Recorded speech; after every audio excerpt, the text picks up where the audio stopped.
Bonjour et bienvenue dans la vidéo règle du jeu État d'urgence, un jeu conçu par moi-même, Michael Dion, et illustré par Patrick Borkowski. Oh, c'est la première fois que je le dis d'un trait. Comme toutes les vidéos règles, elle sera longue, laborieuse, chiante, et à la fin de cette vidéo, vous n'aurez toujours pas compris la règle du jeu État d'urgence. Alors le principe du jeu, il est assez simple, gérer une épidémie mondiale sans aucune compétence, tout en gardant la confiance du peuple. Mais où va-t-on chercher tout ça ? Vous incarnerez tantôt le gouvernement, le conseil scientifique, les médias, les labos, les complotistes. Pour développer votre arsenal, vous devrez piocher dans le grand marché qui sera à votre disposition. Et pour gagner, c'est assez simple, vous devez faire perdre la confiance du peuple à vos adversaires et vous-même la conserver. Allez, on démarre par la mise en place.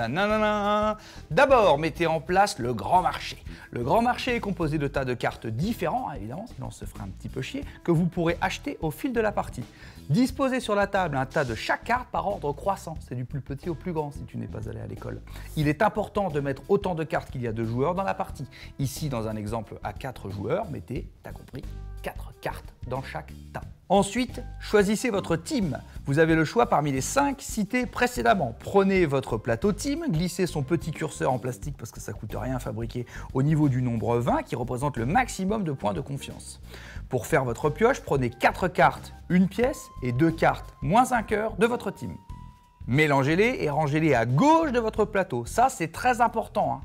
La pioche est placée à gauche et la défausse sera placée à droite. Tu peux aller voir le mot défausse dans le dictionnaire si tu ne sais pas ce que ça veut dire. Cette règle est valable toute la partie. Récupérez également votre carte spéciale et glissez-la sous votre plateau en laissant apparaître son prix. L'installation est maintenant terminée. J'adore cette voix de speakerine. Chaque joueur pioche maintenant 3 cartes dans sa pioche, c'est la main de départ. Il ne la montre pas aux autres joueurs. Le premier joueur est celui qui est tombé malade en dernier. Votre but, évidemment, c'est d'éviter que vos confiances descendent à 0 et de faire descendre celles de vos ennemis à 0. Et vous êtes maintenant prêt à jouer. Et je commence moi-même à comprendre les règles de ce jeu en la lisant comme ça. Allez, on passe à la phase 2, tour de jeu. Nanana. C'est votre tour, vous avez 3 cartes en main, ici une pièce, moins une confiance et moins une confiance. Votre plateau team indique 3 emplacements. Vous posez vos 3 cartes dans l'ordre de votre choix au-dessus de vos 3 emplacements. Ici, par exemple, vous infligez 2 fois une perte de confiance. Vous pouvez faire perdre 2 confiances au même adversaire. Vous partagez cette attaque de confiance entre 2 adversaires qui perdront chacun 1 point de confiance. Vous avez de la chance d'avoir le schéma parce que moi j'ai juste la feuille, je ne comprends rien de ce que je vous raconte. Avec la pièce que vous avez posée, vous pouvez maintenant acheter une carte au grand marché.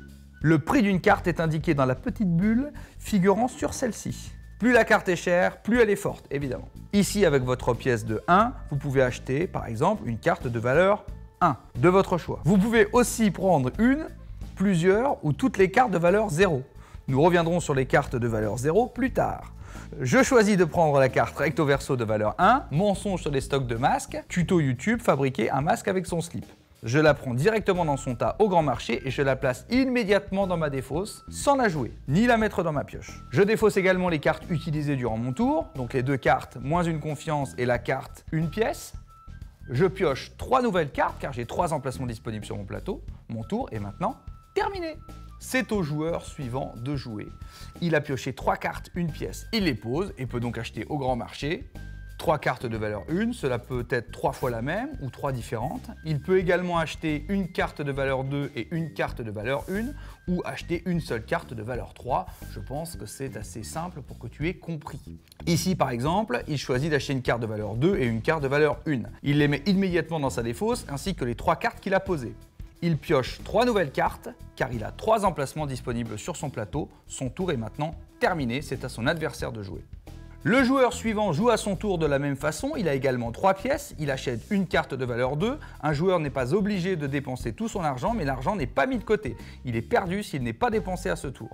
Bon, lui ne le fait pas car il aime dépenser son argent, c'est un dépensier, c'est un flambeur, certainement qu'il comble des failles d'enfance, avec cette frénésie comme ça où il dépense son argent, il essaie de combler un vide intérieur et prend donc une carte de valeur 1 avec la pièce qui lui reste. Le joueur suivant fait la même chose, décidément tous ces gens qui ont des problèmes émotionnels aiment être ensemble, certainement parce qu'ils se comprennent quelque part. Il a 2 pertes de confiance à infliger et une pièce pour acheter une carte de valeur 1. Il inflige, achète, défausse comme tous les autres joueurs. Comme on joue dans le sens des aiguilles d'une montre, alors si tu ne sais pas dans quel sens ça va, eh ben regarde ta montre. On revient au premier joueur, c'est-à-dire moi. J'ai pioché 3 cartes à la fin de mon tour précédent. Ce sont 3 pièces, je les pose au-dessus des emplacements de mon plateau et j'achète une carte de valeur 3. Je la mets directement dans ma défausse, comme d'habitude, avec les 3 pièces que je viens de dépenser. Je dois maintenant piocher 3 cartes pour finir mon tour, mais oh, je ne peux pas. Je mélange donc ma défausse, bien, mais qui a écrit ce texte? Je la remets à gauche et j'y pioche 3 cartes. C'est à ce moment du jeu que je pourrai piocher une ou plusieurs cartes achetées précédemment. Je récapitule et j'avoue que je le fais et pour vous et pour moi. 1. Je pose mes cartes. 2. J'applique les effets des cartes. 3. J'achète des cartes. 4. Je défausse tout. Et 5. Je repioche. Si je n'ai plus de pioche, j'en refais une avec la défausse et j'aurai une chance de piocher les cartes que j'ai achetées un ou plusieurs tours auparavant. Voilà, donc là tu as compris en gros le principe du jeu, c'est qu'à chaque tour tu vas pouvoir piocher des cartes de plus en plus fortes pour pouvoir faire perdre tes adversaires. Maintenant on va voir ensemble les 5 types de cartes présentes dans le jeu. Bon voyage! Les autres joueurs jouent et leur tour revient à moi. J'ai 3 cartes en main à poser et donc je peux appliquer des effets. Je vais donc vous expliquer les types de cartes présents sur le grand marché puis les effets. Vous allez voir, c'est simple et intuitif. Vous n'avez pas à compter sur votre intelligence. Type de carte 1, la carte recto verso de base. Beaucoup de cartes du jeu sont recto verso. Lorsque j'ai une carte recto verso en main, je dois choisir le côté que je souhaite utiliser. Attaque ou bénéf. Je choisis tuto YouTube, fabriquer un masque avec son slip. Je pose la carte ainsi que mes 2 cartes, une pièce. J'applique tous les effets des cartes posées. J'ai donc 2 pièces avec mon tuto YouTube, une pièce et une pièce, soit 4 pièces pour acheter ce que je veux au grand marché. Je décide d'acquérir une carte de valeur 4, sortie du vaccin russe, que je mets dans ma défausse, suivie des autres cartes jouées ce tour, et je pioche 3 nouvelles cartes. Si j'avais choisi l'autre côté, mensonge sur les stocks de masques, j'aurais fait perdre 2 confiance à un adversaire ou réparti entre 2 adversaires et j'aurais pu acheter quelque chose pour un prix de 2 au grand marché. 2. La carte protège confiance. La carte protège confiance est une carte qui protège vos confiances. On ne pouvait pas faire plus simple que ça. C'est un bouclier. Vous la placez au-dessus de votre pioche pour qu'elle soit bien visible par tous les joueurs. La réouverture des écoles fait plaisir au peuple, donc si un adversaire vous attaque et vous fait perdre 2 confiance, vous perdrez vos protège confiance. Réouverture des écoles a une force de protection de 2. On vous inflige 3 pertes de confiance. Réouverture des écoles va donc dans votre défausse, mais vous ne perdez qu'une seule confiance. Les détails du fonctionnement de cette carte sont expliqués dans la règle et dans l'annexe, comme quoi cette vidéo ne sert pas à grand chose. 3. La carte compagnon. Les cartes compagnons vous accompagnent au long de votre partie. Vous les posez au-dessus de votre défausse. Cette carte, lorsque vous la poserez, vous fera gagner une confiance et vous apportera une pièce à dépenser au marché. De plus, vous pourrez profiter de cet effet à chaque tour, tant qu'un adversaire ne l'a pas attaqué. Un compagnon n'est pas un bouclier. Un adversaire doit attaquer directement un compagnon pour vous le faire défausser. Si ce compagnon a par exemple 3 points de confiance, il faut lui infliger 3 pertes de confiance pour l'envoyer dans votre défausse. L'adversaire n'est pas obligé de l'attaquer et vous ne pouvez pas décider que c'est lui qui prend à votre place.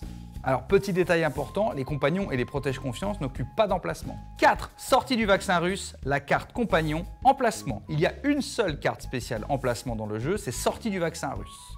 Lorsque vous la posez, vous bénéficiez d'un emplacement supplémentaire. Lorsque vous avez fini votre tour, vous avez donc 3 emplacements disponibles et 1 supplémentaire. Vous piochez donc 4 cartes. Cette carte peut se cumuler. Si vous en avez 2, vous piocherez 5 cartes à la fin de votre tour. 5. La carte compagnon gênant. Comme vous l'avez peut-être remarqué, l'une des cartes du grand marché coûte 0. Il s'agit du compagnon gênant. Vous pouvez en acquérir aucune. 1, 2, 3 ou tout le paquet. Elle fonctionne comme les autres, elle est défaussée quand vous l'achetez et vous la piocherez plus tard. Lorsque vous la posez, elle vous inflige 2 pertes de confiance, mais vous octroie un bonus de 2 pièces. Particulièrement intéressant en début de partie. Pour la détruire, c'est-à-dire la sortir du jeu, la seule façon est de dépenser une confiance, elle est alors remise dans la boîte. Vous l'aurez remarqué, il y a de moins en moins de vannes au fur et à mesure que l'explication de cette règle avance, c'est parce que cela commence à me fatiguer. Bien, donc maintenant vous avez tout ce qu'il vous faut pour commencer votre partie, vous pouvez donc arrêter ici cette vidéo. Moi je vais la continuer encore un petit peu pour les malades qui ne savent pas lire, puisque là je vais simplement expliquer ce qu'il y a en dessous de ces logos dans l'aide de jeu. Donc c'est-à-dire vraiment toute la suite de cette vidéo est une perte de temps sans nom. Allez, on continue. Allez, pour les gens qui s'ennuient, liste des effets. Je vais maintenant vous lister les effets du jeu. Vous les retrouvez, comme je l'ai déjà dit, également au dos de votre livre de règles. N'hésitez pas à le conserver à proximité. Une pièce pour acheter une carte de valeur 1 se cumule avec d'autres. Plus 1, gagner 1 point de confiance, le chiffre peut varier, 2, 3, etc. Moins 1, faire perdre 1 point de confiance à un adversaire au choix, le chiffre peut varier, 2, 3, etc. Moins 2 cœurs noirs, vous perdez 2 confiance. Cet effet est le seul à être obligatoire et s'applique à votre jauge de confiance.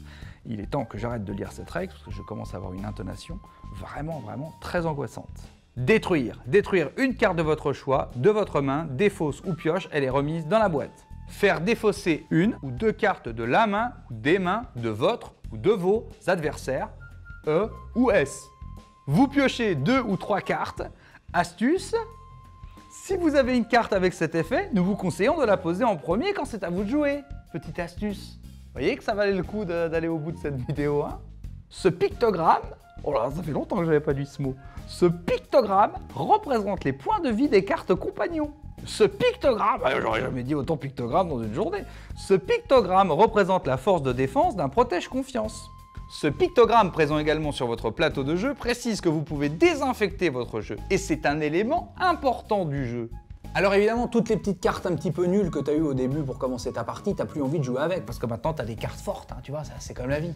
Au début, voilà, à un moment donné, tu évolues, tu commences à gagner de l'argent, bon bah voilà, du coup tes parents, tu n'as plus envie de les voir, parce qu'ils sont restés à un niveau social qui est inférieur au tien. Donc tu veux jouer avec tes grosses cartes et plus les autres. Eh bien ça tombe bien parce qu'on va te permettre de désinfecter ton jeu. C'est-à-dire que tu vas pouvoir épurer ta pioche, ta main et ta défausse. Pour cela, dépensez autant de confiance que de cartes que vous voulez détruire.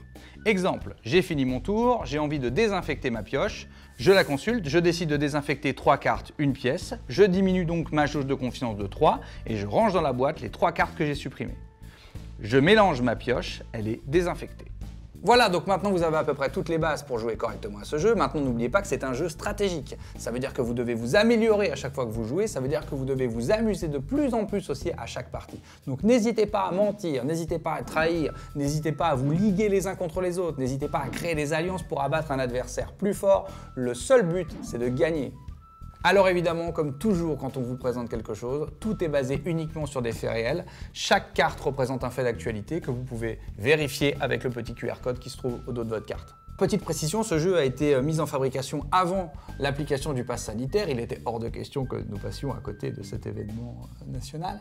Une extension du jeu état d'urgence qui concernera le pass sanitaire est donc en fabrication, sera disponible très bientôt sur darksmile.shop ou achetable sur le site internet officiel du jeu état d'urgence.